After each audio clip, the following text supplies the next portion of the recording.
আসসালামু আলাইকুম। ABC Bangla world নিউজে আপনাকে স্বাগত। শুরুতে এই সংবাদ শিরোনাম, পরে বিস্তারিত। জানিয়ে দিব এই মুহূর্তে পাওয়া আমাদের হাতে থাকা সর্বশেষ গুরুত্বপূর্ণ আপডেট বাংলা সংবাদ। জাতীয় নির্বাচন ঘিরে ভয়ভীতি ও হুমকি, নিষিদ্ধ আওয়ামী লীগের ষড়যন্ত্র ঠেকাতে প্রস্তুত সরকার। কোনো মতেই এক বিন্দু স্বৈর শাসক সন্ত্রাসী সংগঠনকে কোনো ছাড় দেওয়া হবে না। যেখানেই পাওয়া হবে সেখানেই ধরে গঠনমূলক শাস্তি প্রদান করা হবে। এরপর জানিয়ে দিব, মনোনয়ন পাওয়ার আগে যে প্রতিজ্ঞা করলেন তাসনিম জারা। আমাদের দেশের নির্বাচনে একজন প্রার্থী আইনগতভাবে সর্বোচ্চ 25 লাখ টাকা খরচ করতে পারেন, কিন্তু বাস্তবে আমরা দেখি প্রায় কেউই এই আইন মানেন না। শোনা যায় একজন প্রার্থী 20 থেকে 50 এমনকি 100 কোটি টাকা পর্যন্ত খরচ করেন। যদি এমনটি হয় তাহলে তারা প্রথমেই তো অন্যায় করলেন। নির্বাচিত হয়ে তারা কি করবেন, জনগণকেই এটি বুঝে নিতে হবে। এ বিষয়ে জানালেন তাসনিম জারা। থাকছে এ নিয়ে একটি বিস্তারিত ডেস্ক রিপোর্ট। এরপর জানিয়ে দিব, প্রয়োজনে হারব তবু একাই নির্বাচন করব বলছে হাসনাত আব্দুল্লাহ। এরপর থাকছে বিএনপির সঙ্গে 20 বছরের সম্পর্ক ছিন্ন করল বাংলাদেশ লেবার পার্টি। একের পর এক সম্ভবত কপাল পুড়ছে বিএনপির। বিএনপি একাই নির্বাচন করে সংসদে যেতে যাচ্ছে, সেটি কি আদৌ সম্ভব? দর্শক, আপনাদের মতামতই আমরা সামনের ভবিষ্যতের বিস্তারিত জানতে পারবো। দর্শক, অনুরোধ থাকবে আপনাদের মতামতগুলো আমাদের কমেন্ট বক্সে তুলে ধরুন। আরো জানিয়ে দিব, বরিশালের কোনো আসনই ছাড়ছে না বিএনপি। সর্বশেষ জানিয়ে দিব, সামনের নির্বাচন আমাদের জন্য বড় একটি পরীক্ষা বলছে পররাষ্ট্র উপদেষ্টা। শুনছিলেন সংবাদ শিরোনাম, এখন বিস্তারিত। তবে তার আগে অনুরোধ থাকবে ভিডিওটিতে একটি লাইক এবং কমেন্টস করে জানিয়ে দিন আজকের এই ভিডিও সম্পর্কে আপনার মূল্যবান মতামত। আর অবশ্যই এই ভিডিওটি আপনার ফেসবুক সোশ্যাল মিডিয়ায় শেয়ার দিয়ে ছড়িয়ে দিন। আর জানিয়ে দিন আপনি কোন জেলা থেকে বা কোথা থেকে আমাদের সংবাদটি শুনছেন এবং দেখছেন। অনুরোধ থাকবে সদা সবসময় সত্য খবরের সাথে থাকুন এবং পরবর্তী আপডেট সংবাদ পেতে চোখ রাখুন ভাইরাল বাংলা নিউজে। জাতীয় নির্বাচন ঘিরে ভয়ভীতি ও হুমকি, নিষিদ্ধ আওয়ামী লীগের ষড়যন্ত্র ঠেকাতে প্রস্তুত সরকার। দীর্ঘ প্রতীক্ষিত ত্রয়োদশ জাতীয় সংসদ নির্বাচনের তফসিল ঘোষণা হচ্ছে 11 ডিসেম্বর। নির্বাচনের সময় যতই ঘনিয়ে আসছে ততই বাড়ছে নিষিদ্ধ আওয়ামী লীগের অপতৎপরতা ও ষড়যন্ত্র। দলটি দেশের মানুষের কাছে এখন আতঙ্কের নাম। 2009 সালে ক্ষমতায় আসার পর থেকে 2004 সালের 5ই আগস্ট পর্যন্ত 15.5 বছর দেশের মানুষের উপর চেপে বসেছিল। ক্ষমতা ধরে রাখতে খুন সহ সব ধরনের অবিচারের পথ বেছে নেয় দলটি। মানুষের ভোটাধিকার থেকে করা হয় বঞ্চিত। ভিন্ন মতের কেউ প্রতিবাদও করতে পারত না। কিন্তু গেল বছর অদম্য ছাত্র জনতার লাগাতার আন্দোলনের মুখে শেষ পর্যন্ত পতন ঘটে ফ্যাসিস্ট শেখ হাসিনা সরকারের। এরপর থেকে তিনি এবং তার দলের শীর্ষ নেতারা ভারতে পলাতক। এমন বাস্তবতায় দেশে আগামী জাতীয় সংসদ নির্বাচন অনুষ্ঠিত হতে যাচ্ছে। তবে পলাতক ও কার্যক্রম নিষিদ্ধ আওয়ামী লীগ নেতাকর্মীর বহুল প্রত্যাশিত জনগণের এই নির্বাচন বানচালের ষড়যন্ত্রে লিপ্ত রয়েছে। সামাজিক যোগাযোগ মাধ্যমে নিষিদ্ধ দলটির নেতাকর্মীরা নির্বাচন প্রতিহতের ঘোষণাও দিয়েছে। যুক্তরাষ্ট্র থেকে সম্প্রতি রয়টার্সকে দেওয়া এক সাক্ষাৎকারে সাবেক প্রধানমন্ত্রী শেখ হাসিনার ছেলে সজীব ওয়াজেদ জয় বলেছেন, আওয়ামী লীগের ওপর নিষেধাজ্ঞা বহাল থাকলে তাদের সমর্থকরা ফেব্রুয়ারির জাতীয় নির্বাচন বন্ধ করে দেবে। তাদের আন্দোলন সহিংস রূপ নিতে পারে বলেও হুঁশিয়ারি দেন তিনি। গোয়েন্দা সূত্রগুলো বলছে, নির্বাচন বানচালে চোরাগুপ্তা হামলা ও আগুন সন্ত্রাসের চেষ্টা চালাতে পারে পতিত আওয়ামী লীগ নেতা কর্মীরা। এছাড়া সাইবার জগতে গুজব ছড়িয়ে পরিস্থিতি ঘোলাটে করার চেষ্টা চালাতে পারে। গোয়েন্দা সংস্থার অনুসন্ধানে বেশ কিছু ঝুঁকিপূর্ণ নির্বাচনী আসনও চিহ্নিত হয়েছে। ওইসব আসনে কার্যক্রম নিষিদ্ধ আওয়ামী লীগ নেতা কর্মীরা আইন শৃঙ্খলা পরিস্থিতির অবনতি ঘটাতে পারে এমন আশঙ্কা করা হচ্ছে। সার্বিক বিষয় মাথায় রেখে নির্বাচন বানচালে আওয়ামী লীগের যে কোনো অপতৎপরতা প্রতিরোধে সর্বাত্মক প্রস্তুতি নিচ্ছে সরকার। নির্বাচন সামনে রেখে প্রশিক্ষণ নিচ্ছে আইন শৃঙ্খলা বাহিনীর 7,68,000 সদস্য। নির্বাচন ঘিরে মাঠে থাকবে বিশেষ আইন শৃঙ্খলা বাহিনী। ঝুঁকিপূর্ণ আসনগুলোতে থাকবে বেশি নজর।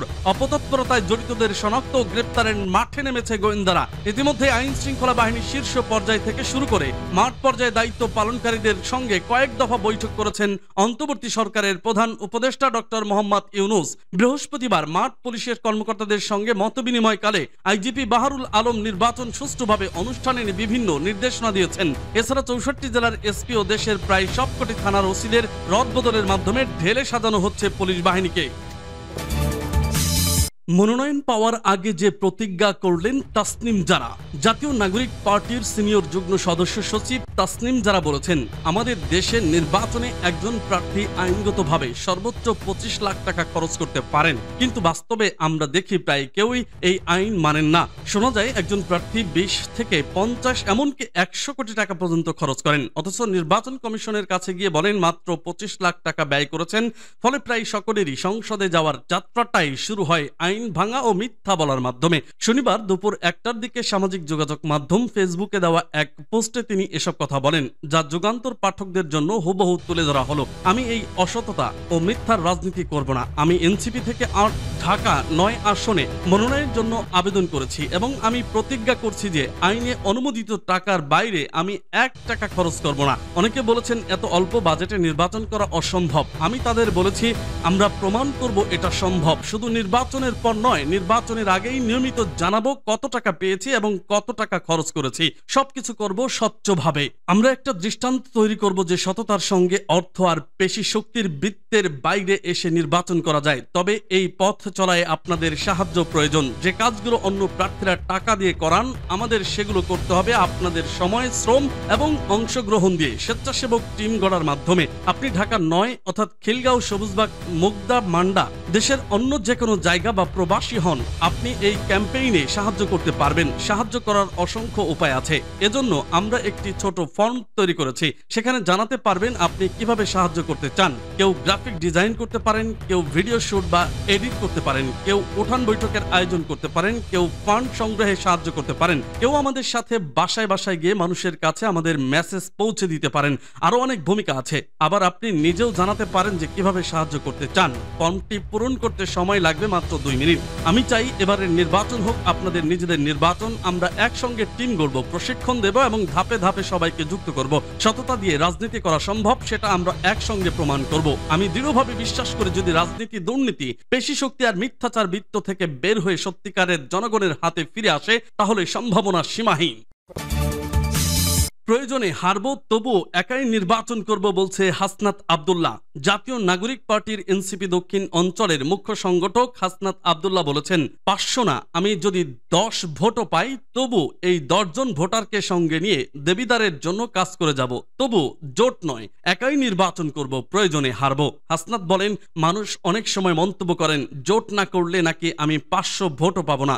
দেবিদারের এক প্রান্ত থেকে আরেক প্রান্তে ঘুরে আমি মানুষের দ্বারে দ্বারে যাচ্ছি সেই 500 ভোটের জন্যই। শুক্রবার রাত 9:30টার দিকে কুমিল্লার দেবিদার উপজেলার রাজা মেহের ইউনিয়নে পদযাত্রা শেষে একটি উঠান বৈঠকে এসব কথা বলেন তিনি। হাসনাত আরো বলেন, এলাকার কিছু মুরব্বী কানে কানে জানতে চান তিনি জোট করবেন কিনা, কারণ তারা জোটের অপেক্ষায় আছেন। তারা ব্যক্তিকে নয়, পার্টিকে পছন্দ করেন। আমরা বলেছি যদি 10 ভোটও পাই আমরা একাই দাঁড়িয়ে থাকব, যোগ করেন তিনি জানান, দেবিদারের শিক্ষিত যুবক ও শিক্ষার্থীরা ইতিমধ্যে এনসিপির সঙ্গে যুক্ত হয়েছেন এবং সবাই তার পাশে রয়েছে। বিভিন্ন বিশ্ববিদ্যালয়ের শিক্ষার্থীরা পড়াশোনার ফাঁকে গ্রামে এসে তার সঙ্গে জনসংযোগ করছেন। তার মতে যারা তরুণ, যাদের বিবেক বন্ধক দেওয়া নেই, তারা শাপলাকলিতে আছে। নারীদের অনেকেই শাপলাকলিতে যোগ দিচ্ছেন, তাদের স্বামীরাও যোগ দেবেন। আমার এই নির্বাচনে কোনো টাকা লাগবে না, এজেন্ট লাগবে না। যারা ভোট দিতে আসবে তারাই আমার এজেন্ট, আমার ভোটের পাহারাদার। প্রবাসীদের বিভিন্ন হয়রানি প্রতিরোধ এবং দক্ষ জনশক্তি তৈরির প্রতিশ্রুতি দিয়ে তিনি বলেন, বাংলাদেশে একজন প্রবাসীর পাসপোর্ট করার সময় থেকে হয়রানি শুরু হয়। বিদেশ গিয়ে বেতন পাওয়া পর্যন্ত এই হয়রানি চলতেই থাকে। যারা ভাষা না শিখে বিদেশে যায় তারা পদে পদে হয়রানির শিকার হয়। তিনি আরো জানান, নির্বাচিত হলে দেবিদারের একটি ভাষা শিক্ষা ইনস্টিটিউট গড়ে তোলা হবে, যেখানে প্রবাসীরা ভাষা শিখতে পারবেন। একই সঙ্গে বিদেশগামী কর্মীদের দক্ষতা বাড়াতে আরেকটি স্কিল ডেভেলপমেন্ট প্রতিষ্ঠান নির্মাণের প্রতিশ্রুতিও দেন। বিএনপির সঙ্গে 20 বছরের সম্পর্ক ছিন্ন করল বাংলাদেশ লেবার পার্টি। বিএনপির সঙ্গে দীর্ঘ 20 বছরের রাজনৈতিক সম্পর্কের অবসান ঘোষণা করেছে বাংলাদেশ লেবার পার্টি। শুক্রবার নয়াপল্টনে দলের কেন্দ্রীয় কার্যালয়ে জাতীয় নির্বাহী কমিটির সভা শেষে এই ঘোষণা আসে। সভার সভাপতিত্ব করেন পার্টির চেয়ারম্যান ডাক্তার মোস্তাফিজুর রহমান ইরান। দলটির পক্ষ থেকে গণমাধ্যমে পাঠানো এক বিজ্ঞপ্তিতে এ তথ্য জানানো হয়। এতে বলা হয় 2006 সাল থেকে বিএনপির সমমনা জোট 18 দল, পরে 20 দলীয় জোট এবং যুগপৎ আন্দোলনে আন্দোলনে ঘনিষ্ঠ শরিক হিসেবে কাজ করেছে লেবার পার্টি। ডাক্তার ইরানের গ্রেপ্তার, যুবলীগের হামলা, অসংখ্য মামলা, 5 বার কারাবরণ, জুলাই আন্দোলনে 2 কর্মীর মৃত্যু, এসব স্মরণ করে লেবার পার্টি দাবি করেছে তারা ছিল বিএনপির সবচেয়ে নিবেদিত, বিশ্বস্ত ও ত্যাগী শরিক দল। কিন্তু সেই সম্পর্কই শেষ পর্যন্ত ভাঙল। নেতারা অভিযোগ করেছেন বিএনপি শরিকদের প্রতি অবজ্ঞা, অসম্মান ও বেইমানিপূর্ণ আচরণ করেছে। আন্দোলন, নির্বাচন ও সরকার গঠনের প্রশ্নে দেওয়া প্রতিশ্রুতি ভঙ্গের পাশাপাশি মিত্র দলগুলোকে মাইনাস করে এককভাবে নির্বাচনে যাওয়ার চেষ্টা, এসবই সম্পর্কচ্ছেদের কারণ বলে জানিয়েছে লেবার পার্টি। সবাই নেতাকর্মীরা অভিযোগ করেন তারেক রহমান চিহ্নিত চাঁদাবাজ, হত্যা মামলার আসামি, দুর্নীতির সঙ্গে জড়িত ও বিতর্কিত ব্যক্তিদের মনোনয়ন দিয়েছেন। এসব মনোনয়নকে তারা টাকার বিনিময়ের মনোনয়ন বাণিজ্য বলে উল্লেখ করেন। তাদের দাবি, এভাবে বিএনপি নিজের নৈতিক নেতৃত্বকে প্রশ্নবিদ্ধ করেছে এবং রাজনৈতিক চরিত্রকে দুর্বল করেছে। লেবার পার্টির নেতারাও আরো বলেন, বেগম খালেদা জিয়ার কঠিন সময়ে বিএনপি মিত্রদের পাশে রাখার পরিবর্তে ধারাবাহিকভাবে দূরে ঠেলে দিয়েছে। রাজনৈতিক অমর্যাদা ও অকৃতজ্ঞতার এই আচরণ তাদের মতে বেদনাদায়ক নজির হয়ে থাকবে। তাদের ভাষ্য, জামায়াতে ইসলামীকে এক সময়ে জোট থেকে বাদ দেওয়ার পর এখন আবার 20 দলীয় জোটকেও কার্যত ভেঙে ফেলছে বিএনপি। এর মধ্য দিয়ে দলটি নিজেকে বন্ধুহীন, অবিশ্বাস ভঙ্গ ও নেতৃত্বহীন দলে পরিণত করেছে, এমন মন্তব্য এসেছে সভা থেকে। সভা শেষে জাতীয় নির্বাহী কমিটি সর্বসম্মত সিদ্ধান্ত জানায়, আজ থেকেই লেবার পার্টি বিএনপির সঙ্গে সব ধরনের রাজনৈতিক সম্পর্ক, জোটগত সহযোগিতা ও ভবিষ্যৎ কর্মসূচির বন্ধন ছিন্ন করেছে। দলটি এখন নিজস্ব আদর্শ, সাংগঠনিক শক্তি ও জনগণের অংশগ্রহণকে ভিত্তি করে রাষ্ট্র সংস্কার, বৈষম্যহীন সমাজ গঠন ও গণতান্ত্রিক রাষ্ট্র প্রতিষ্ঠার সংগ্রাম চালিয়ে যাবে। বরিশালে কোনো আসনই ছাড়ছে না বিএনপি।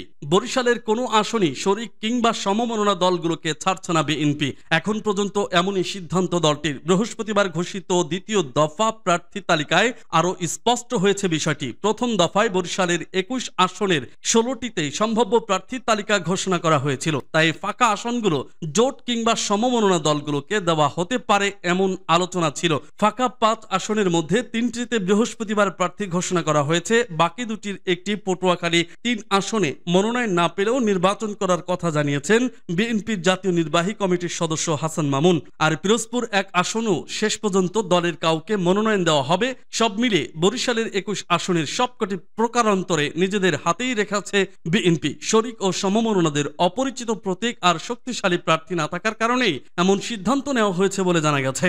ভাবা হয়েছিল প্রার্থী ঘোষণা না হওয়া 5টি আসন শরিক কিংবা সমমনোনা দলগুলোকে দেওয়া হবে। এর মধ্যে বরিশাল 3 বাবুগঞ্জ মুলাদি আসনে আমার বাংলাদেশ এবি পার্টির সাধারণ সম্পাদক ব্যারিস্টার আসাদুজ্জামান ফুয়াদের নাম আলোচনায় ছিল। সম্ভাব্য নির্বাচনী জোট আর রাজনৈতিক নানা সমীকরণের হিসাবে আসনটি ফুয়াদকে ছাড়তে পারে বিএনপি, এমন আলোচনাই চলছিল। আসনটি ফুয়াদ পেরে প্রকারান্তরে জামায়াত যে লাভবান হবে সেই আলোচনাও ছিল। কেননা 5ই আগস্টের আগ পর্যন্ত ফুয়াদকে তেমন একটি চিনত না এলাকার মানুষ। এছাড়া তার দলের নাম কিংবা প্রতীকও খুব একটা পরিচিত নয়। যেহেতু নির্বাচন কমিশনের দেওয়া সিদ্ধান্ত অনুযায়ী যে দল তার যার সঙ্গেই জোট করুক না কেন ভোটে লড়তে হবে নিজ প্রতীকে, এটাও বড় সমস্যা। এসব কারণে জয় নিয়ে সংখ্যা প্রকাশ করেন বিএনপি নেতারা। বাবুগঞ্জ উপজেলা যুব দলের সাধারণ সম্পাদক রাকিবুল হাসান খান বলেন, ভোটের মাঠে প্রতীক ধানের শীষ না হলে বিজয় নিশ্চিত করা কঠিন। এছাড়া নতুন একটি প্রতীক ভোটারদের কাছে পরিচিত করাতেই তো কয়েক মাস লাগবে। সেক্ষেত্রে না চাইতেই বাড়তি সুবিধা পাবে জামায়াত। যদিও বরিশালের 2টি আসনে এখনো প্রার্থী ঘোষণা করেনি বিএনপি, তবে সেগুলো ছাড়া হবে না বলে আভাস মিলেছে দলের একাধিক দায়িত্বশীল নেতার কাছ থেকে।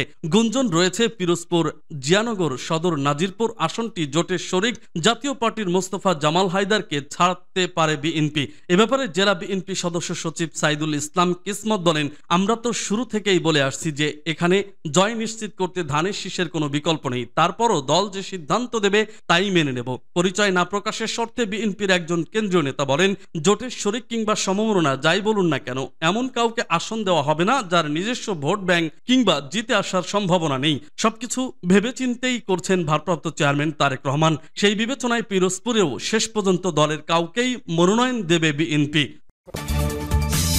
সামনের নির্বাচন আমাদের জন্য বড় পরীক্ষা বলছে পররাষ্ট্র উপদেষ্টা। সামনের নির্বাচন আমাদের জন্য বড় পরীক্ষা বলে মন্তব্য করেছেন পররাষ্ট্র উপদেষ্টা মোহাম্মদ তৌহিদ হোসেন। তিনি বলেন, সবকিছুর ভিত্তি হলো আইন শৃঙ্খলা। এটি ভালো না থাকলে কোনো কিছুই অর্জন করা যাবে না, আমরা জানি। এ নিয়ে খুব খারাপ সময় আমাদের গেছে। আশার কথা হলো পুলিশ শেষ পর্যন্ত তাদের অবস্থানটা সংহত করতে পেরেছে। শনিবার রংপুরে জেলা প্রশাসকের সম্মেলন কক্ষে সরকারি কর্মকর্তাদের সাথে মতবিনিময় সভা শেষে তিনি সাংবাদিকদের সাথে কথা বলেন। বক্তব্যে নির্বাচনে আইন শৃঙ্খলা পরিস্থিতি নিয়ে সতর্ক করে পররাষ্ট্র উপদেষ্টা বলেন যে প্রার্থীর হারার সম্ভাবনা আছে, তারা বিশৃঙ্খলা সৃষ্টি করতে পারে। ফলে আইন শৃঙ্খলা পরিস্থিতির বিষয়ে সতর্ক থাকতে হবে, যথেষ্ট নিরাপত্তা ব্যবস্থা নেওয়ার বিষয়ে তিনি বলেন গন্ডগোলের চেষ্টা হতে পারে, সেটা মাথায় রেখেই আমি মনে করেছি যথেষ্ট ব্যবস্থা নেওয়া হবে। এ নিয়ে প্রধান নির্বাচন কমিশনার মিটিং করেছেন। এ ব্যাপারে স্বরাষ্ট্র মন্ত্রণালয় যথেষ্ট সজাগ। উপদেষ্টা বলেন, আমরা আশা করি একটা সুষ্ঠু নির্বাচনের মাধ্যমে একটা সরকার গঠন হবে এবং আমরা আমাদের দায়িত্ব তাদের বুঝিয়ে দিয়ে চলে যেতে পারবো। এ সময় উত্তরবঙ্গ থেকে বৈদেশিক কর্মসংস্থানের নিম্নমুখী হার প্রসঙ্গেও কথা বলেন তিনি। উপদেষ্টা বলেন, কোনো বিদেশি নিয়োগদাতা যদি কর্মীদের দক্ষতা উন্নয়নের জন্য প্রশিক্ষণ দিতে চায়, তাহলে বাংলাদেশের প্রশিক্ষণ কেন্দ্র তাদের জন্য ছেড়ে দেওয়া হবে। এ সময় জেলা প্রশাসক মোহাম্মদ ইনামুল আহসান, মহানগর উপ পুলিশ কমিশনার অপরাধ তোফাইল আহমেদ, পুলিশ সুপার মারুফাত হোসাইন সহ জেলার বিভিন্ন দপ্তর